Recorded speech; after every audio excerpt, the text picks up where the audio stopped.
I'm a psychotherapist, and today we're going to be diagnosing Spamton G. Spamton.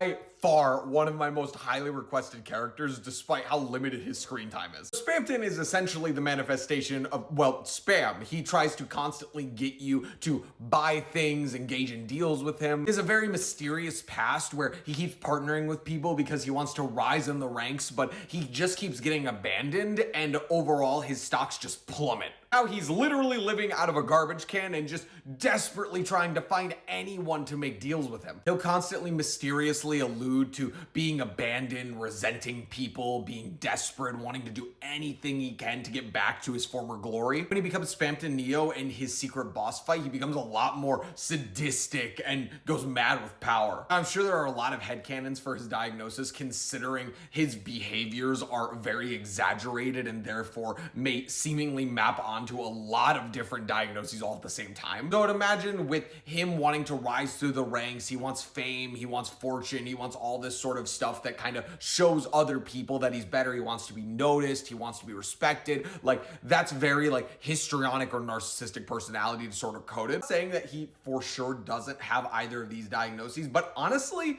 based on what he shows in the game, I actually don't think he qualifies for histrionic personality disorder or narcissistic personality disorder. One, I think that his dialogue at the end of his secret boss fight is really telling of his ability to change on the spot, and he does not exactly have the deepest relationship with people like Chris, Rouse, and Susie. And secondly, I think that the differential diagnosis of filtering his actions through the lens of not having either NPD or HPD actually still makes a lot of sense. I absolutely think neurotypical people are capable of going through the kind of desperation for power that Spamton does without some sort of underlying personality disorder. Additionally, he doesn't really read as antisocial to me, considering he's clearly able to make bonds with a lot of different people, and while people with ASPD can do the same thing, he does it consistently enough and genuinely enough for me to believe that this is not a pervasive pattern of him just like lying to people and shallowly forming connections for the sake of rising to the top of the world. He seems to be genuinely hurt by the abandonment of other people. And since abandonment issues isn't an actual diagnosis in the DSM, I would generally say that Spamton is actually pretty neurotypical based on what I've seen. He just has abandonment issues, incredibly low self-esteem, and attempts to compensate for that with external validation and success. To me, this is a very common case of someone who's too afraid to look at the overwhelming